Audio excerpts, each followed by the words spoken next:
Dear students, in the previous class, we had discussed about the solubility of gases in liquids, Henry's law, and also effect of pressure on solubility of gases in liquids. Now let us recall once again the Henry's law. So Henry's law, how effect of pressure on solubility of gases in liquid? How effect of pressure on solubility of gases in liquids? Henry's law. So solubility of gases in liquids increases with increase of pressure. And what is the statement of Henry's law? The partial pressure of gas in vapor phase is directly proportional to mole fraction of that gas in solution. The partial pressure of gas in vapor phase is directly proportional to mole fraction of that gas in solution. That is, T is directly proportional to X. That implies P is equal to Kh into X. So this is the mathematical relation of Henry's law, where Kh is Henry's constant. Unit is bar or atmosphere. Where Kh is Henry's constant, unit is bar or atmosphere. Now we will discuss how effect of temperature on solubility of gases on liquids. Effect of temperature on solubility of gases in liquids. If a gas is dissolved in a suitable solvent, we get a gaseous solution. And this process, there is a dynamic equilibrium exists between the reactants and products. These are the reactants, it is the product. There is existence of a dynamic equilibrium. When a gas is dissolved in suitable liquid or suitable solvent, the dissolution process is exothermic. So exothermic means, according to thermodynamics, exothermic means the change in enthalpy is negative. The change in enthalpy is negative. So heat is liberated, energy is liberated in the form of heat, since it is an exothermic reaction. So effect of temperature on this equilibrium is explained with the help of Le Chatelier principle. Explained with help of Le Chatelier principle. Since dynamic equilibrium is there, we can apply the Le Chatelier principle. So according to Le Chatelier principle, if any external factors influences the equilibrium, we can nullify the changes. So here clearly, in the product side, energy is liberated in the form of heat. In the product side, energy is liberated in the form of heat. If temperature increases, what happens?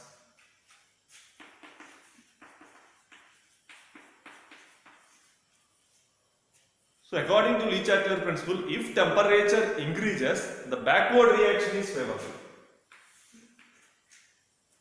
If temperature increases, the backward reaction is favorable, which means that if temperature increases, the solubility of gases in liquids decreases because backward reaction. Forward reaction is solubility. But if temperature increases, which one is favorable? Backward reaction is favorable. That is, reactants are favorable. So if temperature increases, what happens to the solubility? If temperature increases, solubility of gases in liquids decreases. If temperature increases, solubility of gases in liquids decreases according to Le Chatelier principle, since the dissolution process is exothermic. For example, if we can study the dissolution of nitrogen gas in water, at two different temperatures. So at 293 Kelvin temperature, the value of Henry's constant Kh is 76.48 bar. At 303 Kelvin, the value of Kh, Henry's constant, is 88.48. So at which temperature nitrogen gas is more soluble? At 293 Kelvin temperature, nitrogen gas is more soluble.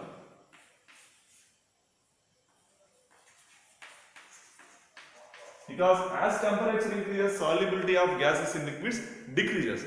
So nitrogen gas in water is more soluble at 293 Kelvin temperature because compared to 303 Kelvin, 293 Kelvin is lower value.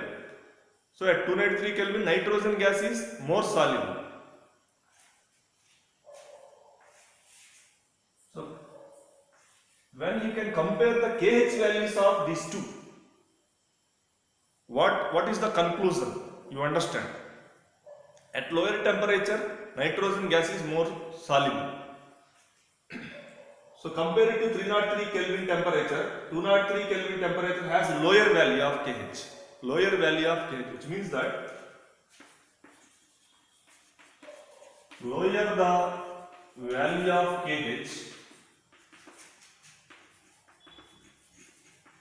higher will be solubility of gases in liquids. Lower the value of KH, higher will be the solubility of gases in liquids. That is, KH is inversely proportional to solubility.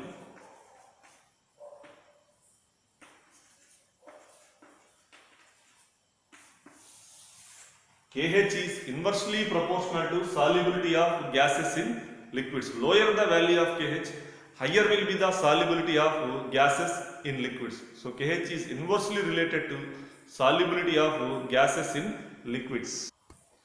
Now let us discuss the important applications of Henry's law. So very first application of Henry's law is to increase the solubility of carbon dioxide gas in soft drinks and soda water. The bottle is sealed at high pressure. Since the solubility of gases, according to Henry's law,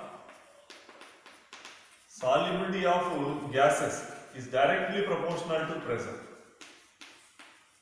So therefore, to increase the solubility of carbon dioxide gas in soft drinks and soda water, the bottle is sealed at high pressure.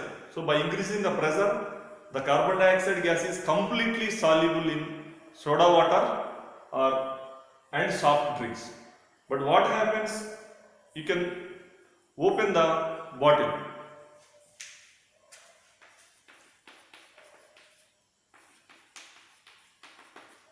What happens if you can open the bottle cap? The pressure is decreases. So pressure decreases. Pressure decreases means solubility is also decreases. So the solubility of carbon dioxide is decreases, then it comes out as bubbles. You can observe in daily life.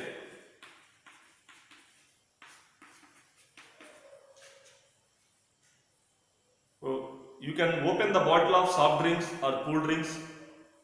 The pressure decreases, then carbon dioxide bubbles are clearly observed in the bottle. The carbon dioxide bubbles are coming out from bottom to top due to decrease in solubility. If pressure decreases,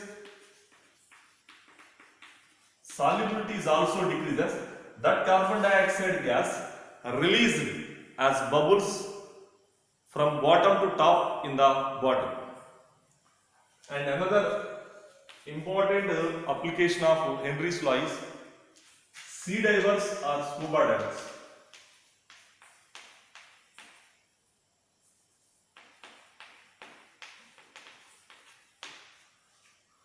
Sea divers or scuba divers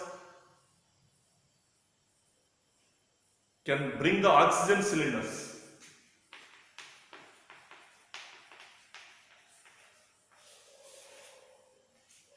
Along with them, they can bring oxygen cylinders and goes into the depth of the sea. Whenever they goes into depth of the sea,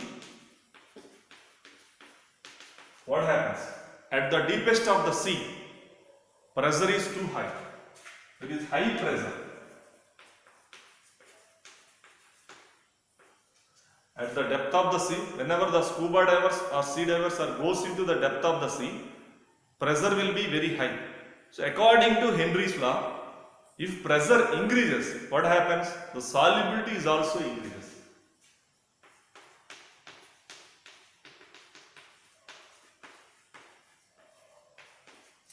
So the solubility of gases in the blood.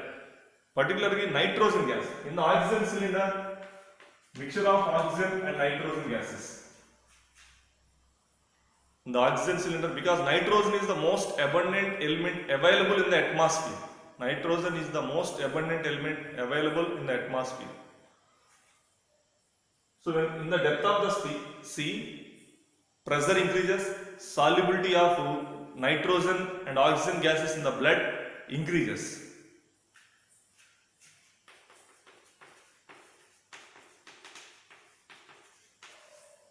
Whenever the sea diver comes to the surface of Earth,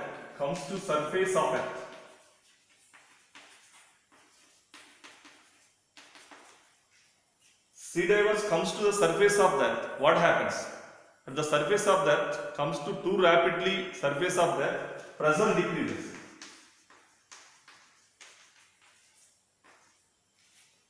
Pressure decreases, solubility of gases also decreases. So nitrogen gas, due to the decrease in solubility, the nitrogen gas appeared as bubbles. Pressure decreases, solubility of gases decreases, the nitrogen gas released as bubbles. So already you had seen this application. What happens when bottle of soft drinks or cool drinks or soda water open? The carbon dioxide gas, due to decrease in pressure, the carbon dioxide gas appears as bubble. Very similarly here also, when the sea divers are come to surface of the pressure decreases, the nitrogen gas released as bubbles. But here this situation is called bends. It is very painful situation. It is very painful situation because these nitrogen bubbles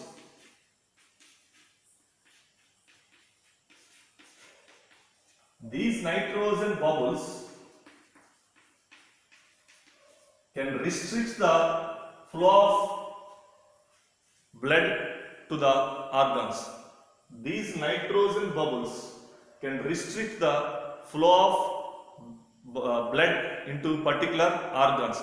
Ante free flow of blood towards the particular organs. They can restrict the flow of blood cells like plasma or red blood cells or white blood cells towards a particular organ. That is called a painful situation. Those are called bends. So to prevent this situation, we can use artificial breathing mixture. To prevent this situation, we can use artificial breathing mixtures. So the artificial breathing mixture contains helium gas, oxygen gas and nitrogen gas. So the oxygen cylinder tanks containing artificial breathing mixture, which is a mixture of helium gas, oxygen gas and nitrogen gas. So helium gas has 11.7% by volume, oxygen has 36.2% by volume, nitrogen has 56.7% by volume. 36.1%, 56.2%.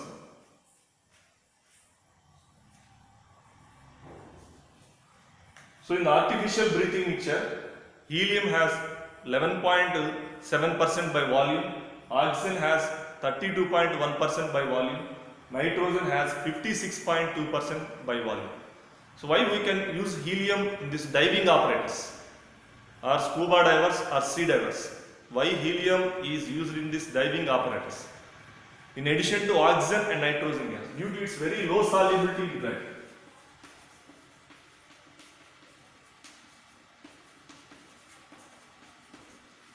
So helium has low solubility in blood. Compared to nitrogen, helium has 5 times low solubility in blood. So due to the low solubility, if sea divers comes to the surface of Earth, if pressure, even though pressure decreases, there is no formation of bubbles because due to its low solubility in the blood. So due to the low solubility of blood, helium is used in the diving apparatus along with oxygen and nitrogen gas. And third one is mountaineers are also carry oxygen cylinders. Mountaineers are also carry oxygen cylinders.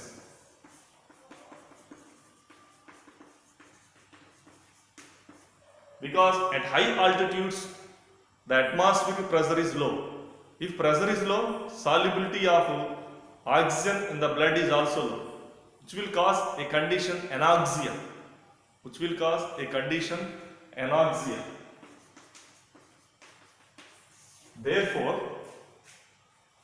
mountaineers can carry oxygen cylinders to prevent that situation, to prevent that anoxia situation.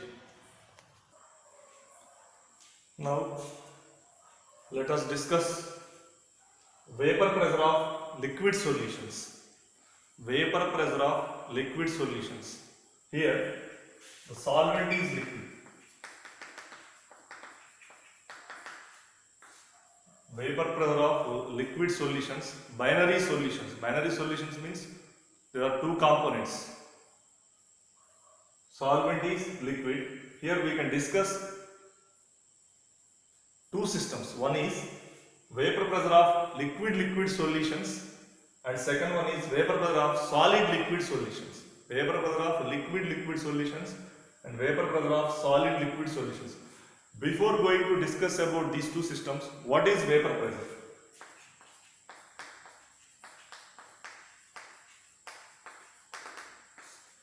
What is vapor pressure? For example, take a closed vessel.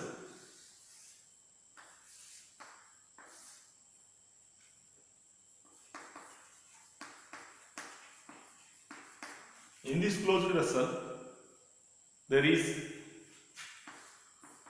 10 ml of diethyl ether.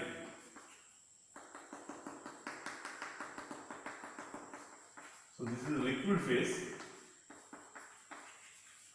10 ml of diethyl ether. You know that diethyl ether is an important solvent used in the laboratory. So it is highly volatile. Diethyl ether is an important reagent used as solvent in the laboratory. Highly volatile because its boiling point is room temperature. The boiling point of diethyl ether is 27 degrees centigrade. So that is, it is equal to room temperature. If you can open the bottle cap, it will easily vaporize. So 10 ml of diethyl ether is filled in this closed vessel. Then what happens after some time? So some of the ether molecules goes into vapor state. Some of the, because it is highly volatile, they can easily goes into vapor state. Room temperature is the boiling point. They can easily goes into gaseous phase or vapor phase. So some of the either liquid molecules goes into vapor phase. This is vapor phase.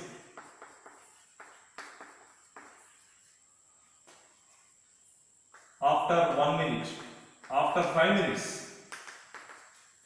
some more either molecules goes into gaseous phase or vapor phase. After 10 minutes, 10 molecules, 20, 40 molecules. After 10 minutes, some more gaseous, some more either liquid molecules goes into vapor state. After that, what happens? So after the 10 minutes, for suppose after the 10 minutes, there exists a equilibrium between the liquid and vapor phase. After the 10 minutes, there exists an equilibrium between the vapor phase and the liquid phase. So existence of equilibrium between liquid and vapor. So that is rate of evaporation. This is evaporation. And it is condensation. The rate of evaporation is equal to rate of condensation. At the equilibrium, the rate of evaporation, for example, if 10 molecules goes into vapor state and Another 10 molecules are again returned back to liquid phase. So both are equal. So rate of evaporation is equal to rate of condensation at this dynamic equilibrium. So at this stage we can define the vapor pressure. At this stage we can define the vapor pressure. So what is vapor pressure?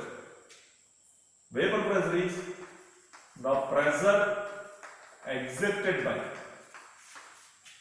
vapors over the surface of liquid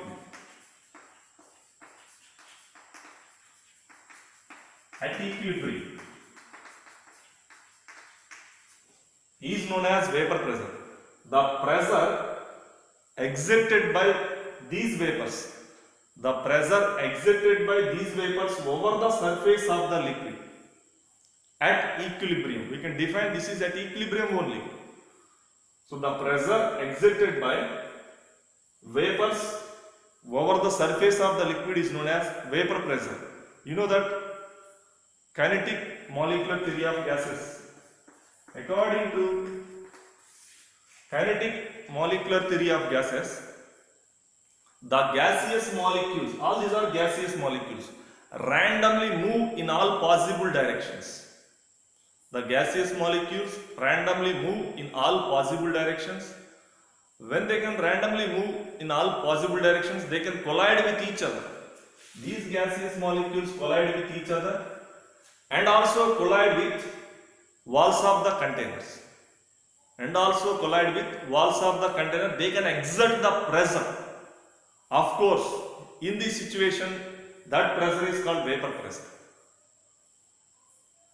The gaseous molecules randomly move in all possible directions, collide with each other and collide with the walls of the container, thereby exert that pressure. That pressure here at this equilibrium is known as vapor pressure. So what is vapor pressure? The pressure exerted by these vapors of the liquid over the surface at equilibrium is known as vapor pressure. Then what is partial vapor pressure?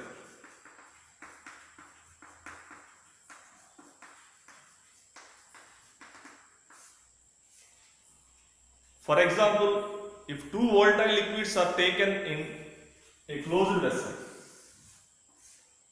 two volatile liquids, benzene plus toluene.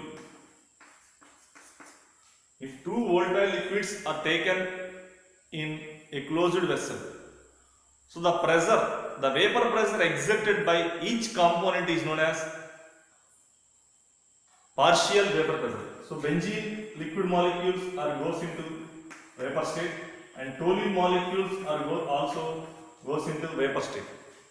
Because both are volatile liquids, easily goes into the vapor state. So some of the vapor gaseous molecules are benzene and some of the gaseous molecules are toluene.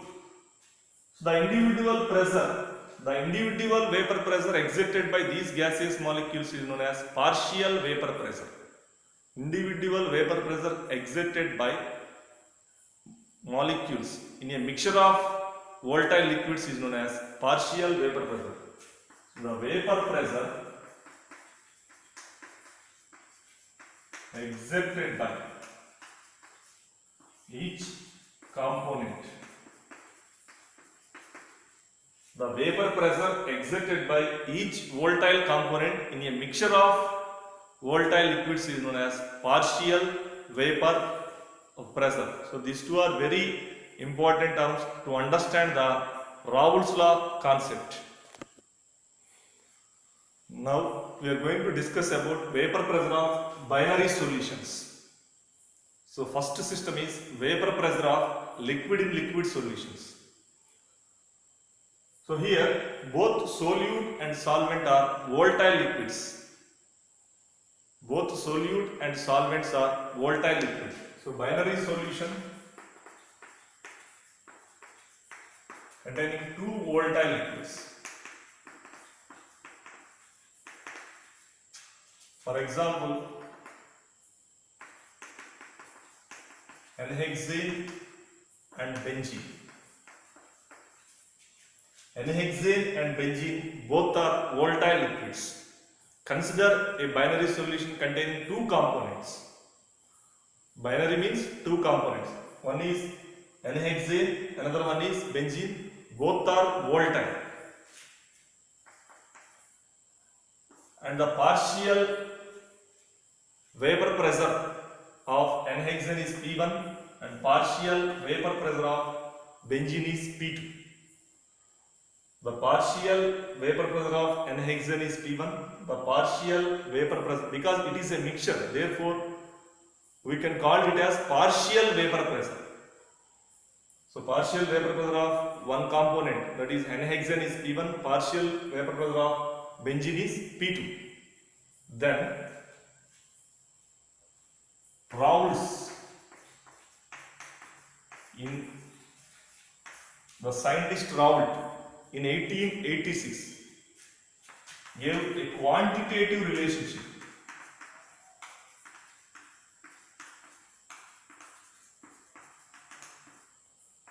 between partial vapor pressure and their mole fractions.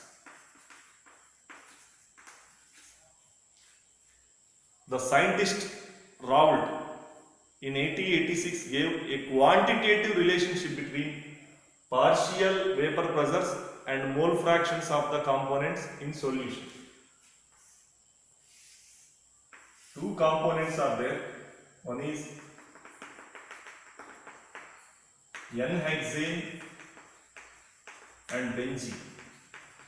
This is liquid phase, vapor phase. N-hexane and benzene.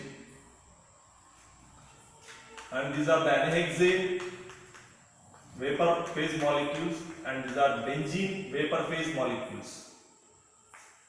And the pressure exerted by N-hexane molecules is P1 and the vapor pressure exerted by N-hexane molecules is P1.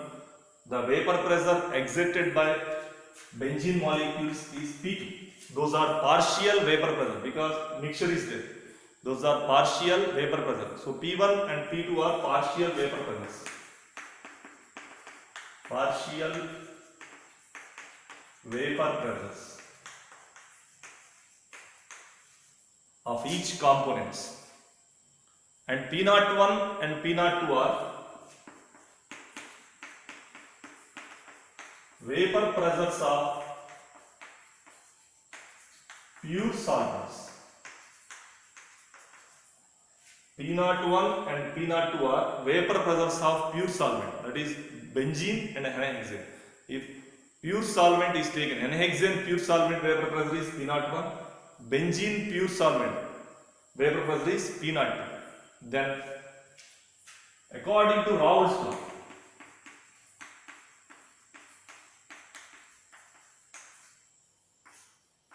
so what is the statement of Raoult's law? For two volatile liquids, liquid in liquid, here I would like to define the Raoult's law for two volatile liquids only. Two volatile liquids.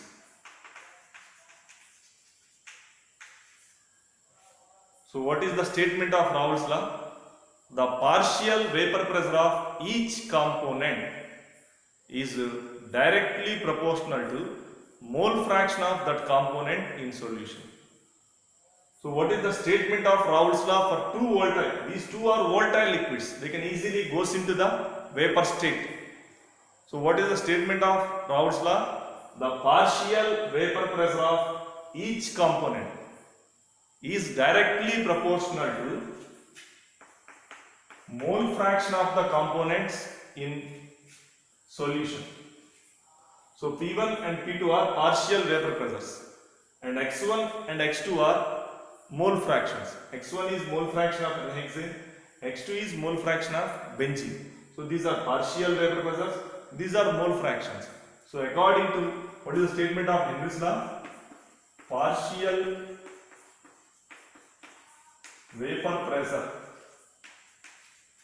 of each component. Partial vapor pressure of each volatile component is directly proportional to mole fraction of the component in solution. So x1 and x2 are mole fractions in liquid phase. So these partial vapor pressures are directly proportional to the mole fraction of components in vapor phase. This is the statement of Raoult's law for two volatile liquids. Here we have taken N-hexane and benzene as volatile liquids because they can easily goes into the vapor state. So for first component, partial vapor pressure of P1. Partial vapor pressure of first component is P1. It is directly proportional to mole fraction of that component. That is, P1 is directly proportional to x1. Simple as P1 is equal to P01 into x1. Partial vapor pressure of first component is directly proportional to mole fraction of that component. P1 is directly proportional to x1. So remove proportionality, we can introduce a proportionality constant, that is P01. So vapor pressure of pure solvent, 0 means pure. So that implies P1 is equal to P01 into x1. Similarly, partial pressure of second component is directly proportional to mole fraction of second component. P2 is directly proportional to x2. That implies P2 is equal to P02 into x2. So P1 is equal to P01 into x1. For the second component, partial vapor pressure, P2 is equal to P02 into x2, where P01 and P02 are vapor pressures of pure solvents. P01 and P02 are vapor pressures of pure solvents. But according to Dalton's law,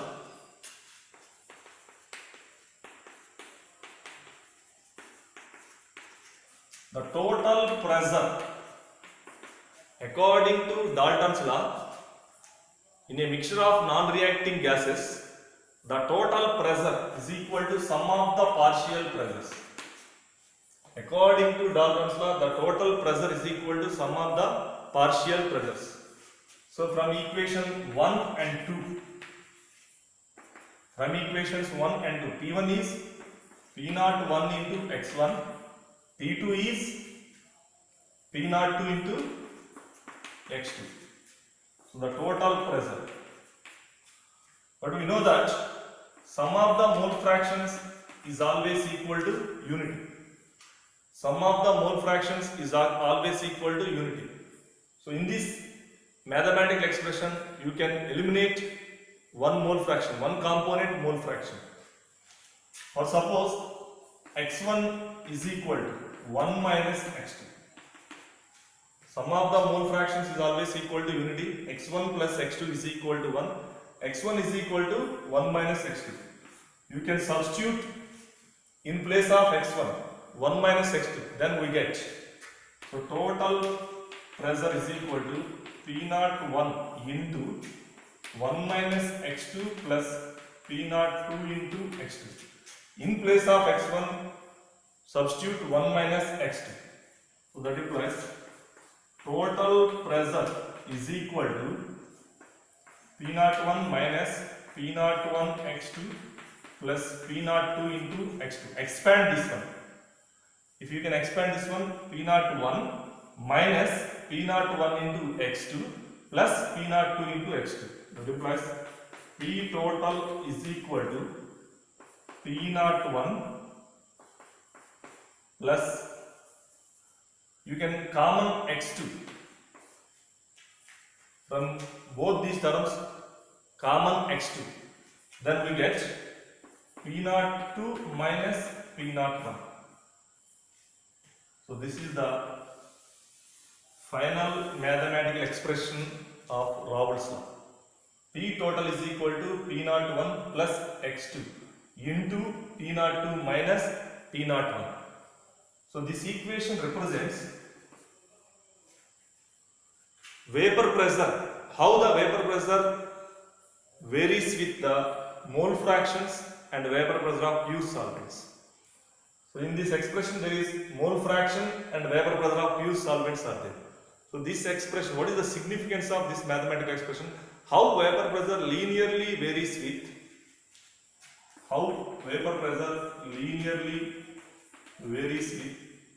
mole fraction and vapor pressure of pure solvents. So this is the total pressure. How it varies with mole fraction and vapor pressure of pure solvent. So this is clearly explained by graph only.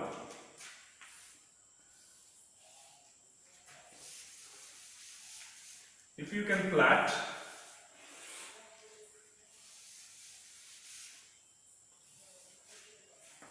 along y-axis vapor pressure, along x-axis mole fraction. If we can plot a graph, vapor pressure versus mole fraction graph. Along y-axis, what is the coordinate? Vapor pressure. Along x-axis, mole fraction. So this is the mole fraction varies from 0 to 1, and the graph is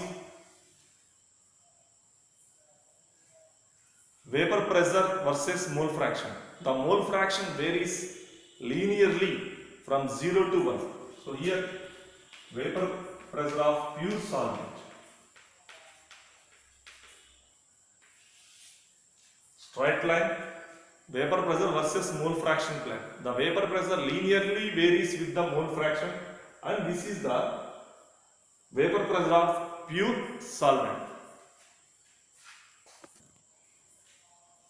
Now let us discuss the vapor pressure of solid in liquid solutions. So here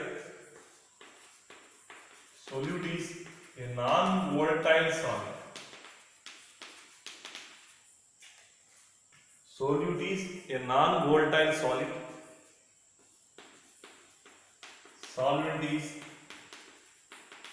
volatile liquid. Solute is a non-volatile solid and a solvent is a volatile liquid. What happens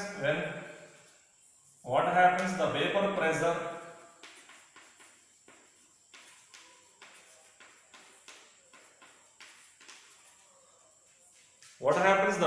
of solution when a non-volatile solid is soluble in volatile liquid?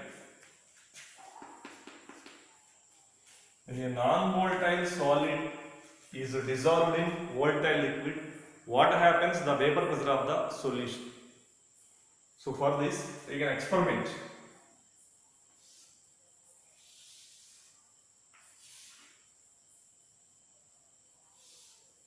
So this is pure solvent. So taken a pure solvent in a closed vessel. It is a volatile one.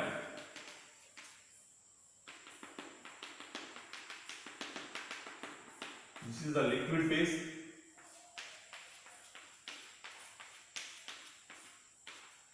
Gaseous phase. So take a pure solvent, a volatile solvent in a closed vessel. So it is a liquid phase. So since it is volatile, it is the liquid molecules are easily goes into the vapor state. So this is the gaseous phase or vapor phase.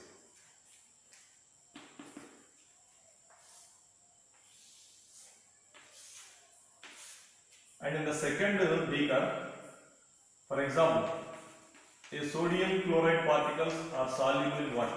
So here pure solvent is, for suppose, so pure solvent is a water. If sodium chloride particles are soluble in water, sodium chloride is non-volatile.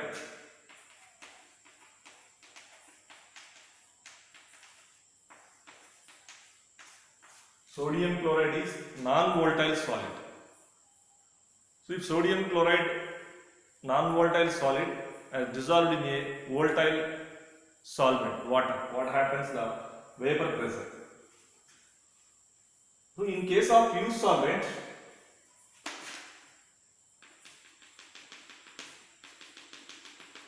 so all these Evaporation is a surface phenomenon.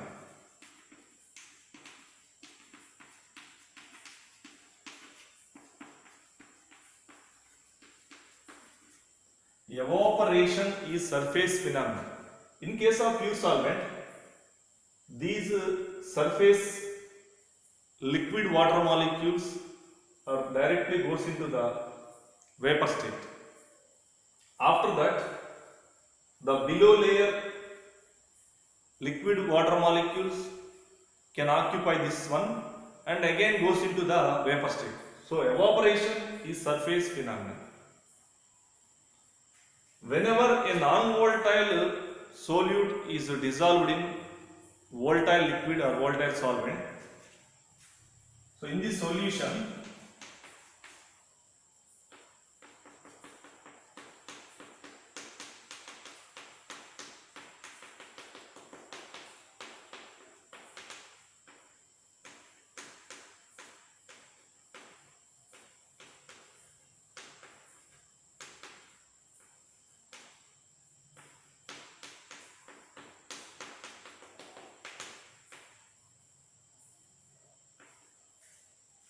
so these are liquid molecules, liquid water molecules, and these dots are non-volatile solid molecules.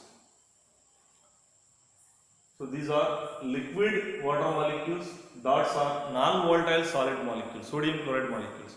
So whenever a non-volatile solute is dissolved in the solvent, what happens? The vapor pressure of the solution.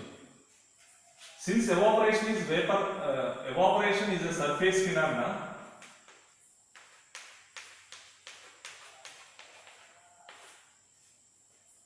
so some of the non-volatile solute particles can black the surface.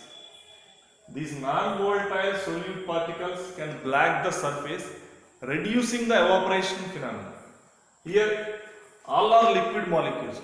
So the surface liquid molecules are directly goes into the vapor state. But here some of the non-volatile solid particles can black the surface area, reducing the number of molecules escaping from liquid to vapor phase. For example, suppose here if 20 molecules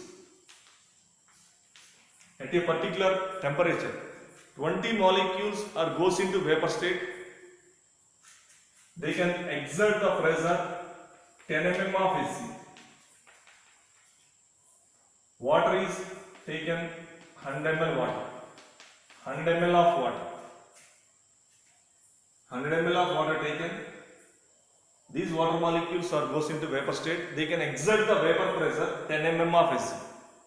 But whenever you can dissolve 5 gram of sodium chloride in 100 ml of water, 5 gram of sodium chloride is dissolved in 100 ml of water, some of the non-volatile solid particles can black the surface area. So number of water molecules goes into vapor state decreases, which means that the vapor pressure also decreases. So here the vapor pressure is 5 mm of AC. The vapor pressure of solution is 5 mm of AC. So which means that what happens when a non-volatile solid is dissolved in volatile liquid, the vapor pressure of solution decreases.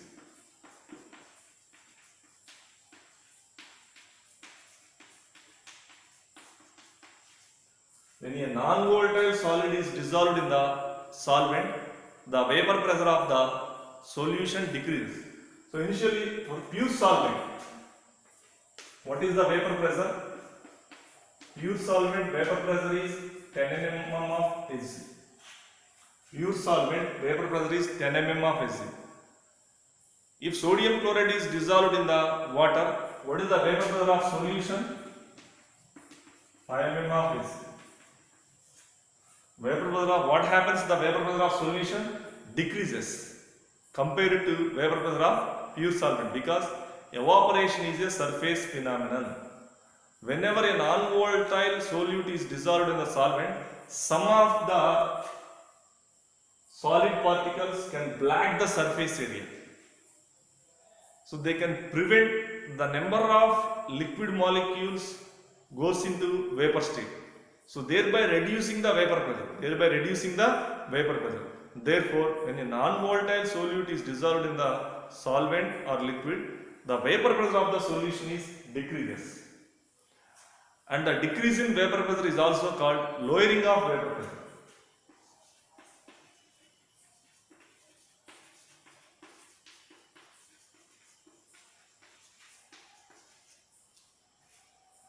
So the decrease of vapor pressure is known as lowering of vapor pressure. Here lowering of vapor pressure is equal to vapor pressure of pure solvent. So lowering of vapor pressure is vapor pressure of pure solvent minus vapor pressure of solution. If 5 grams of sodium chloride is dissolved in 100 ml of water, how much amount of vapor pressure is decreases? 5 mm of Hg. For pure solvent, 10 mm of Hg. When 5 gram of sodium chloride is dissolved, how much vapor pressure is reduced? 5 mm of Hg. Which means that what is the lowering of vapor pressure? 5 mm of Hg. 10 minus 5 mm of Hg. So the lowering of vapor pressure is vapor pressure of pure solvent minus vapor pressure of solution.